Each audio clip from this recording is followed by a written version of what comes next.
Trunk Zines. Spiltink's Trunk Zine Library. Gives you the idea of taking it to comic jams or something. It might be fun. I got Dolly, I can carry it out. But I don't do comic jams as often as I used to. Maybe this is a reason to do it.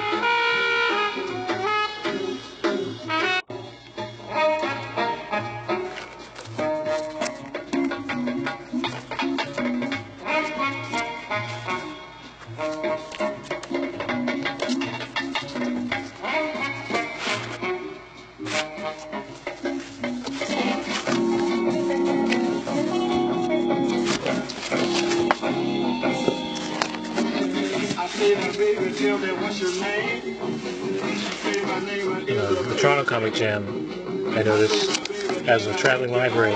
Well, it doesn't travel. They have a library. They keep it their venue. That's an interesting idea. And then I was just thinking of somewhere to put my zines. I have this trunk. Thought I'd record a couple seconds for this. Inking panel borders for Dracula, Son of the Dragon. Portion of the book that I have to get done for the next installment of Revolver. Toot sweet, I have to ink a lot, so I'll be documenting it while I teach this class of comic art at Sin Studio. So, I've done these pages as pencils. These are my pencil drawings. They're a mix of pencil and ballpoint and marker. And I do them over these. These are thumbnails that I blow up from this size. And now I do my thumbnails. So, got my script, and it's done in small, make it compact. Fortunately, I have good eyesight, so I can read small print. And this is a page. It's a page, and I have marked out panels and dialogue by character, and then I plot out the page design. This is some boys riding horses by a lake, and blow that up and draw over it, and I make these pencils. It's the first page of the book. So, and yeah, sometimes I do them in ballpoint and ink. Some of this was done with a brush pen. And then I take those and I blow them up. Let's see, I'll find an exact page. Here it is. I've done some work in Photoshop editing it. And I blow it up, and here you can see there's a changed version. There's a panel here, a panel there, some more information, denser montage sequence here. And I will start inking it. And the first thing I usually do is I make a batch. I've got 14 or so here, I think.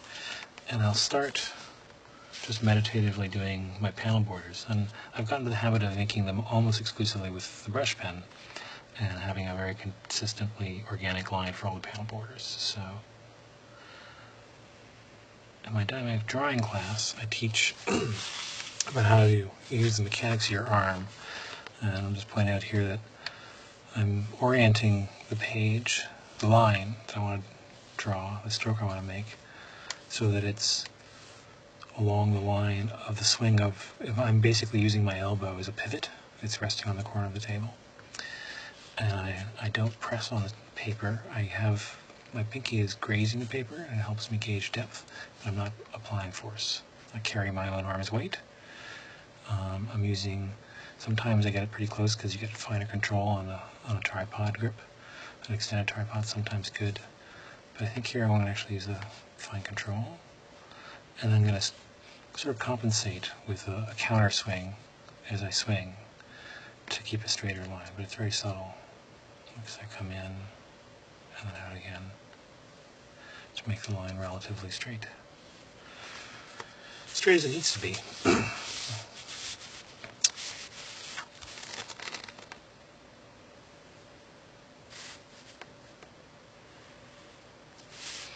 Shorter strokes are of course easier too.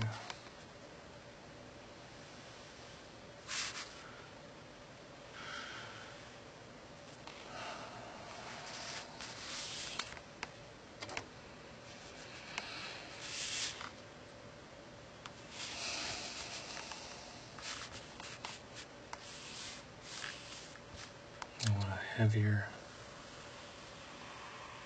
break.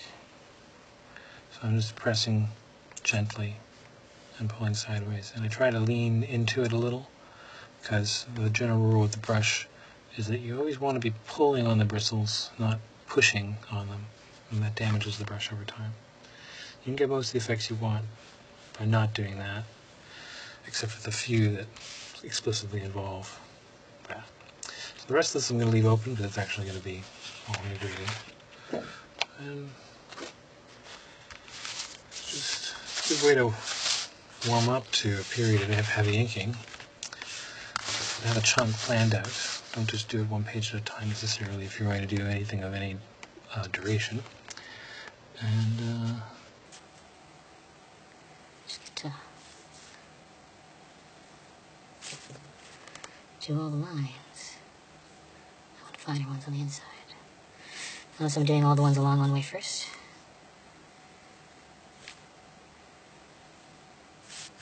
Move it a little bit to keep it centered. This is outside the cluster, so I want heavier ones here.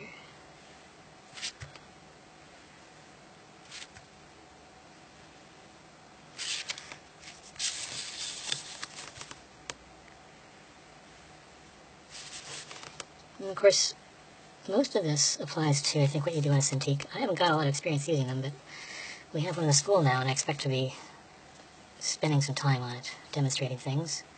And there'll be an opportunity to familiarize myself with the system. But I still prefer doing this by hand, too, at home. I'm not in a rush to get a Cintiq. I have a little Wacom tablet, HP device. It's a little clunky for a laptop.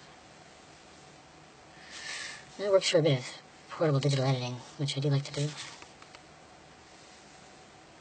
But I like a predominantly hand-drawn aesthetic. And you can approximate that on a tablet easily, but it takes a degree of affectation in terms of the organic finish I like. You don't have to fiddle in any settings here, it's just the tools and how you use them.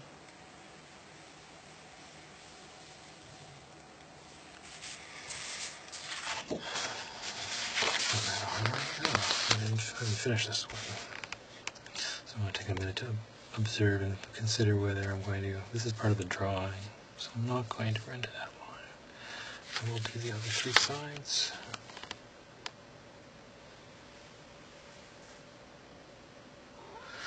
Making comics, I often think of as a form of mindful meditation. You want to be,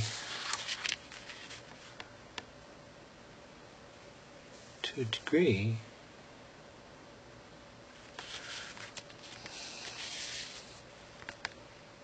just doing the thing you're doing, relaxed. But then it also adds a lot to take a moment between each thing you do to consider. Don't get stuck thinking about it. Strategize. And do things with intentionality. Think about them a lot. Measure twice. And then twice again. And then cut. It's arguably my conservative approach to writing and editing comics. Drawing them is part of that.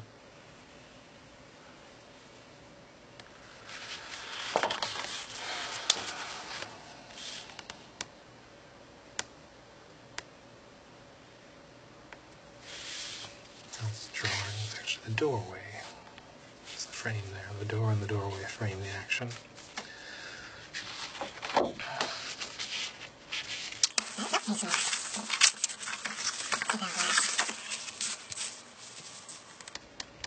Family, Vlad, Dracule, little Radu, Cutie Pie.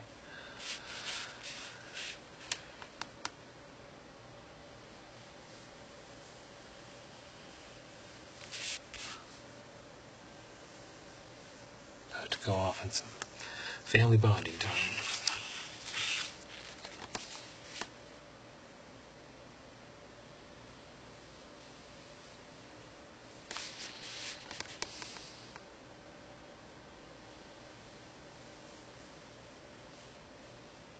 I've replotted these borders on the bottom three on the computer to get a very consistent form down as part of my penciling, so that when I can ink,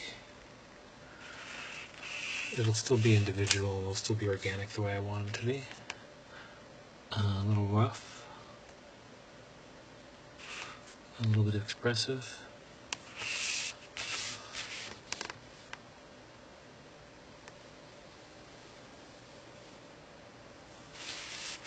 But basically true.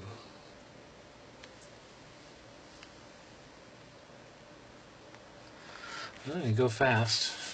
That happens occasionally. One theoretically wants to think about where your hand's going and not drag your arm through. Also, the more you can actually draw without resting your hand at all on the paper, the better. But it does take greater strength and control to maintain that. As you can see, it's a little harder to control. That's why we get close and we guide our fingers with our finger. Make sure your finger's clean.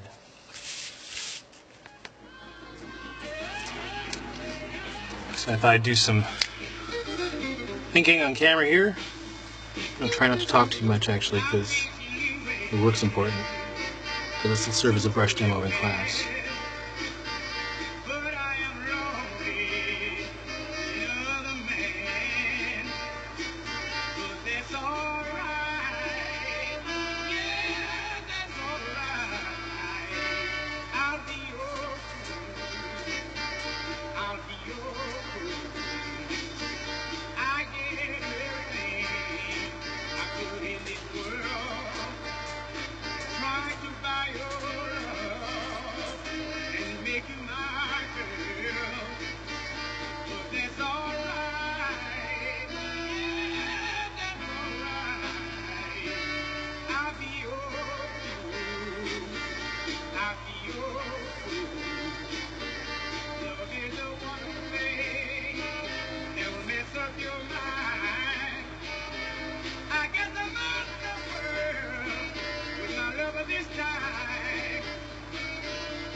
you see I'm getting really tight, like right on top of the hilt here, because I'm trying to do very fine detail control. So this is the reverse of in dynamic drawing, when I try to teach people to learn how to loosen up. Although, to do this, I do advise learning to loosen up first. The argument being that,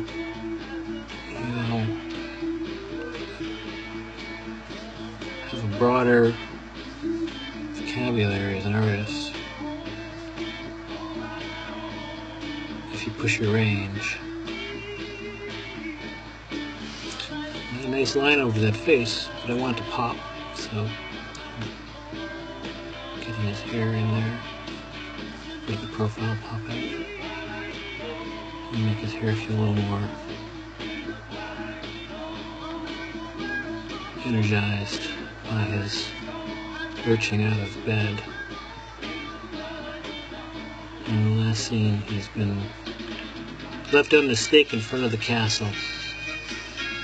Dad's not so nice. And it's the Spartan method of hardening the young boys.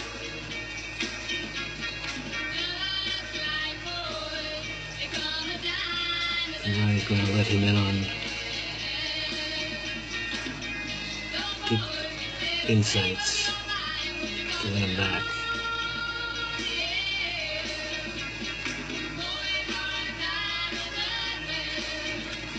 Our version of that gets stripped around a lot, it seems.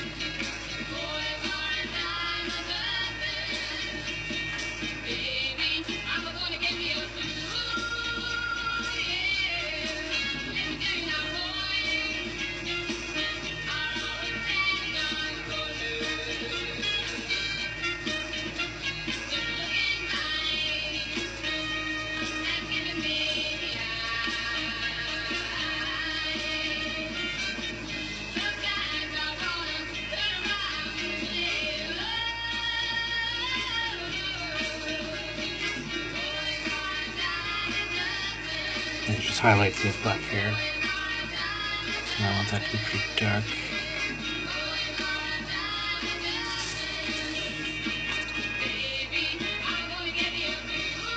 Drawing kids is challenging for the same reasons that attempting to draw stereotypically beautiful women can be.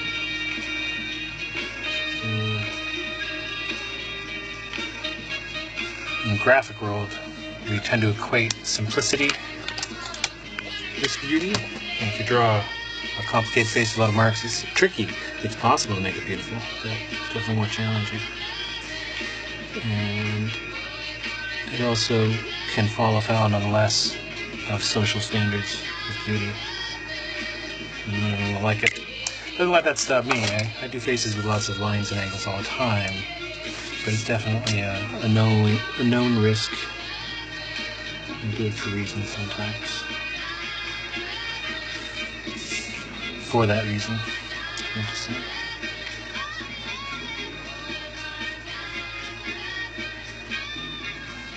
He's supposed to look a little lean. He's been starved. So now that I've got, I feel like a decent handle on the child, I'm going to weather him a little bit. It's a little more shadowy.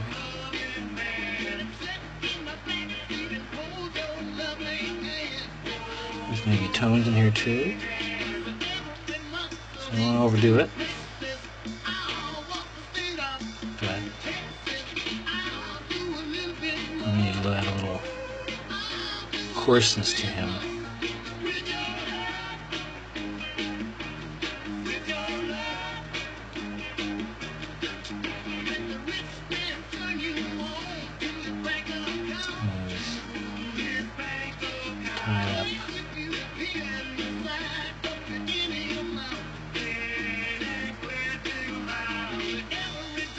Bruising there.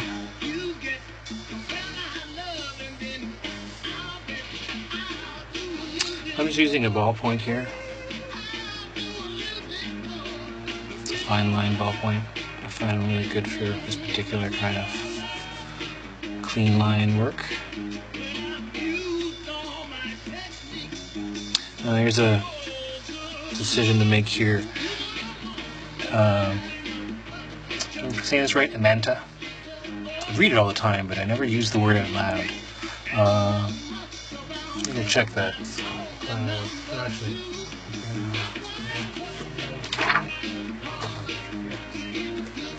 what do you call it? I'm about to teach this tomorrow in comic class. Let's see if I can pronounce it properly from reading it.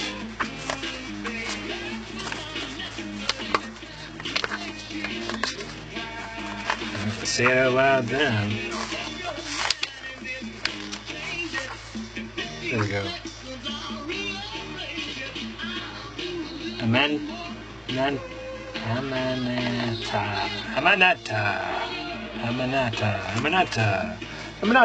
It's an onomatopoeia, a little bit. It's a made-up word comic artists use to describe these things.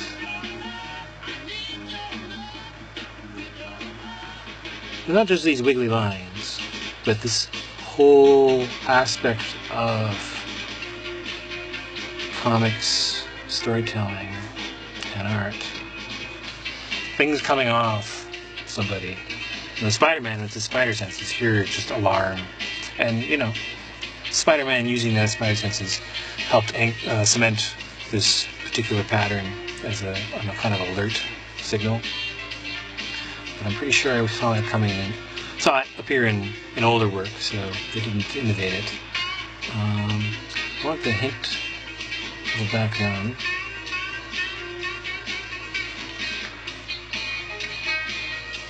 But not actually one. Just some patterns.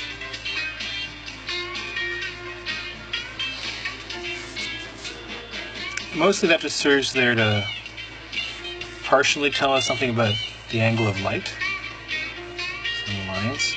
Or at least I will once I finish the tones. And partially it's just to give a sense of depth in the background, so the foreground is more prominent. So when I'm first marking in, turn this down. When I'm first marking in faces, I often use a very fine line. If there's a certain amount of extreme expressionism, I'll still use the brush, but I use a pen, often a very fine pen, especially with a small drawing like this, to do very fine detail. I want to check his face. So, in Dracula, we're employing a tactic because I gotta draw fast and I gotta draw hundreds of pages in the end. Right now we're doing a little over 60. We're getting close to 70 now.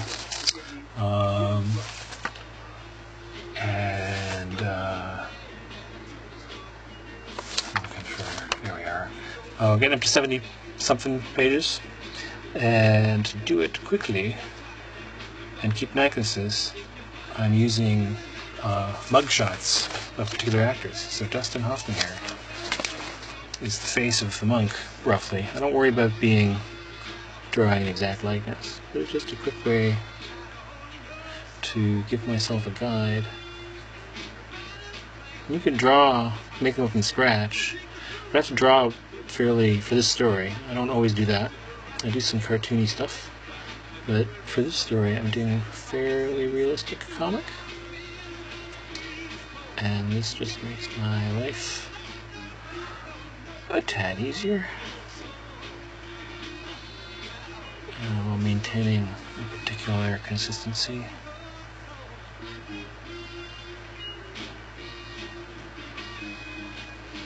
I'm not super dogmatic about maintaining really sharp consistency. I'm more interested in expressiveness, so I get into cartooning. And then I'm also just, I suppose, lazy about that. I don't care as much. As long as I could figure out who's who. I definitely up the ante on Dream Life, and now on Vlad, going with human models. Dream Life are people I know, who's cast, and on Vlad I might use some, actually, well, yeah, I'm using a number of backers are being drawn in. Every time I do a background scene, I have to go look at the backers list and figure out those who got a bit part, who would suit this moment well, and draw them in. Done that once so far? Yeah. I think there's a court scene coming up. I'm going to probably get a lot of people in. Although given the nature of Byzantine courts, it'll probably mostly just be men.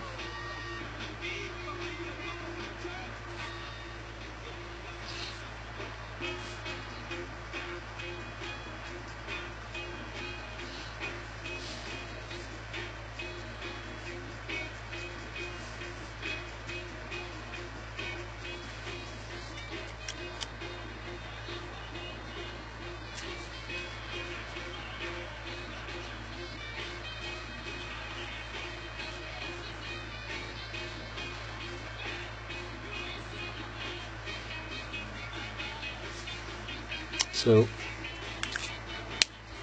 pen stuff. I used to do a lot of pen stuff. It's really good when that's not one of my dead pens. Here's my good one.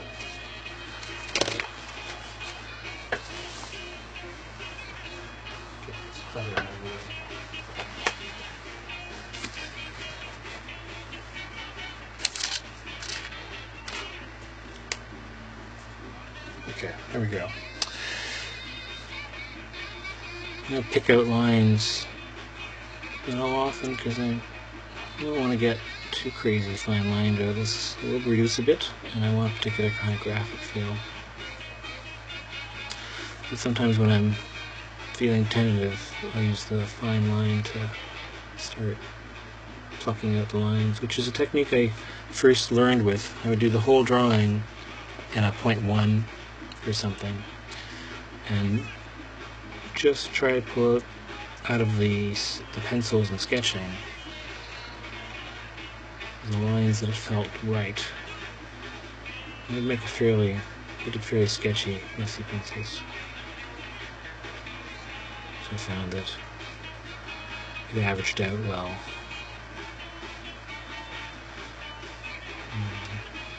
And it's a bigger payoff to try to keep things spontaneous and loose at first.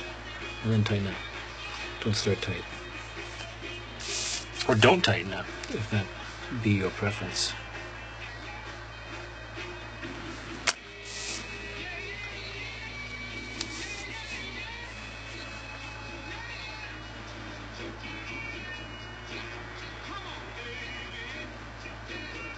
There's a shadow cast by this part of the body. I haven't decided exactly where the light source is here. But think about it for a minute, stop. I kind of did a general pattern with that being close in mind, being darker. I actually want to continue that up. So we're essentially getting a lack of reflection from this thing. And this here. And there's a hypothetically a window over here, so I want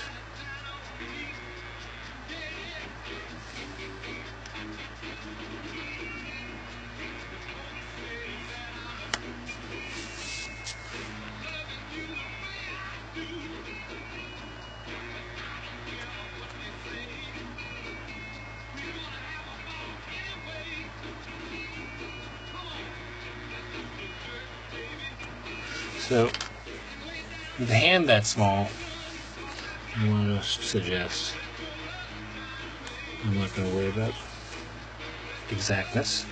Now we're getting into this wooden tray, and it's a hard line object, so I want a clean line. I don't want a brush. Pen is the better tool. You get really good with a brush, you could do this, but with such a fine detailed drawing, yeah, why bother? There are definitely comic artists who prefer to use more difficult tools, like repeatographs. They get certain particular results. I'm sure they have their reasons. So, but I prefer tools that vanish in the process and let me just get the job done. I'm going to have to ink. I'm going to say 4 of these this week to get caught up, or more.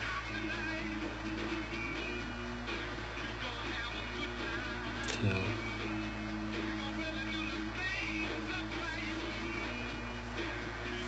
this way, like that, and like that.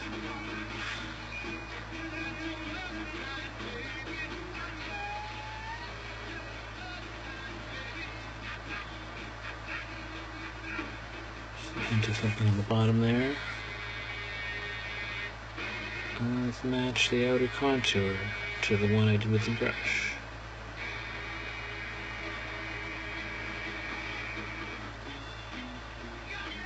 So we call this the tripod, and this the artist's tripod. The silly name came from Dow Drawing, and the extended tripod. Let's call this the micro tripod.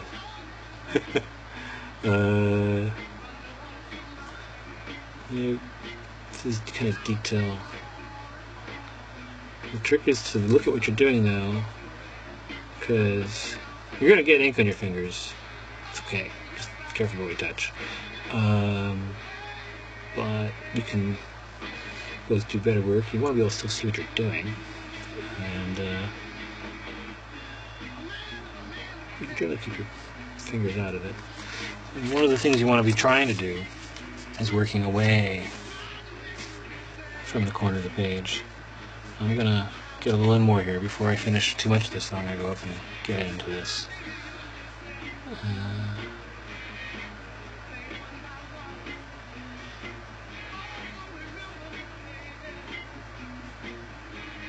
So we established the light is on the other side of him. So I'm going to use key weight line, line weight.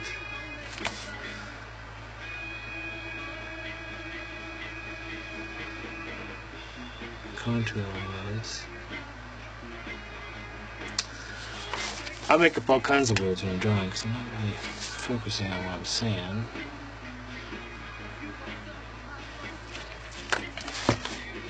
When I make all the little mistakes, I don't want to just stop and break the process.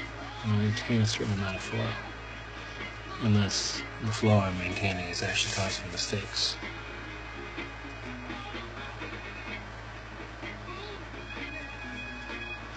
And one of the reasons I don't want to change a lot of mistakes is that sometimes the mistakes are actually improvements in secret. So it takes a little time to see that. That's true. If it's not true, you fix them. But it's better to organize the fixing.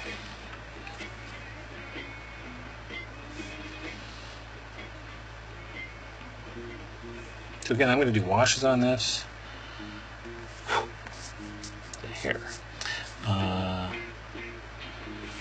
And a number of other techniques. So when I'm doing architectural form particularly, and even with a figure like this, I don't want to overdo the shading or the amount of even rendering I do in the first pass, because I'm going to go back and do detail. I'm going to add more tones, so you don't want to overwork it.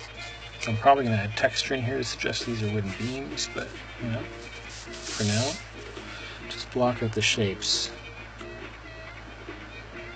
I have to decide later about the line weight again. So this is one of those situations where I want first a slightly less organic line, because I find for objects, inanimate things, a clean line is more accurate and expressive. So I still get a little sketchy. To the degree that I want to emphasize a given object, is often the degree to which I will end up switching to brushes or something to draw it. I get asked to do logos now and then, and sometimes I do them the digital kind, build up from scratch digitally. I still sketch in my notebook, try to figure out what I'm going to do. But some clients just want like a super sharp, digital look. But I get hired fairly often to do my loose stuff. I've done a few logos where I just basically wrote something with my brush. Wrote it a bunch of times, looking for just that right line. But I'll say that the tool and the tool use informs the character of the line,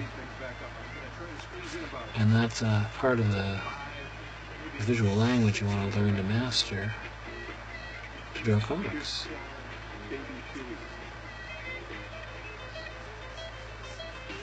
And you want to fuss it and fight for perfect. It takes too damn long.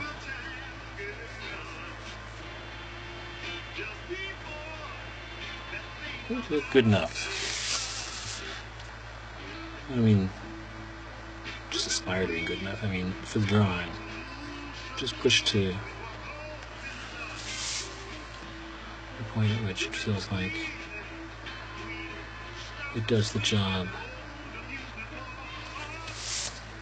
reasonably well. Doesn't have to be perfect.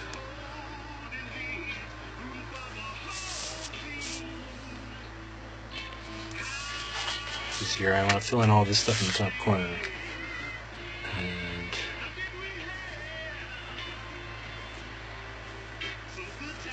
I want it to be fairly consistent. So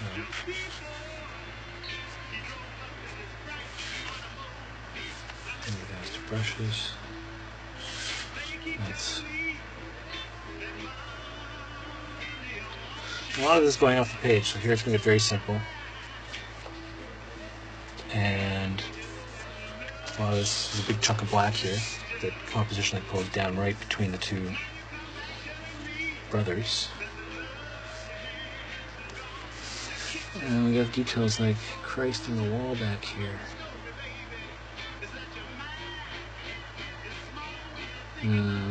There are a lot of crosses in this comic. A lot of the placements in the panels, like this one, a little intentional. Oh, there's something about it. Mr. Monk here.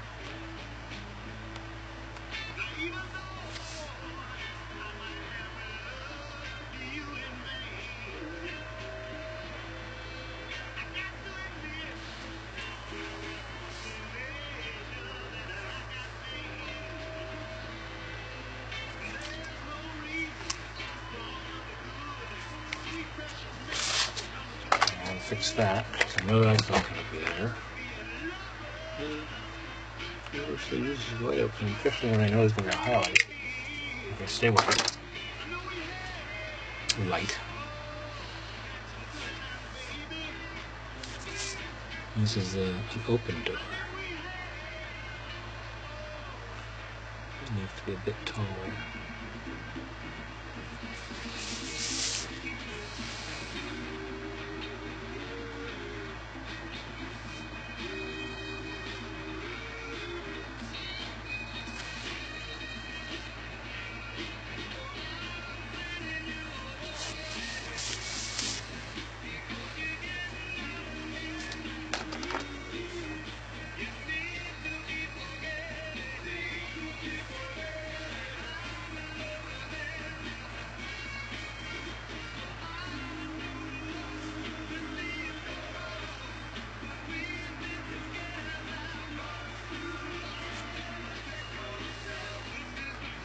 So now I'm going to use my brush to do the forms of the drapery and some of the lighting. And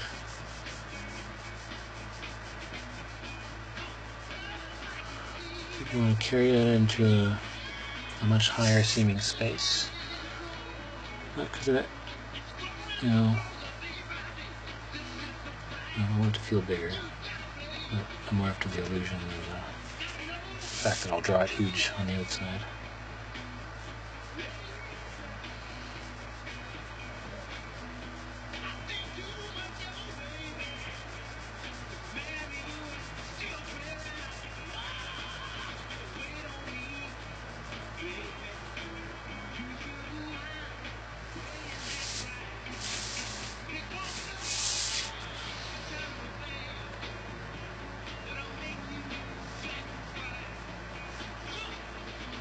So, one of the things I'm doing right now is I'm actually thinking about situations where I've looked at something like what I'm drawing.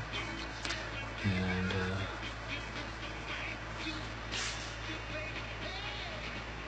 not trying to do an exact, it's a fairly gestural drawing. It's less important in many ways, given what it is.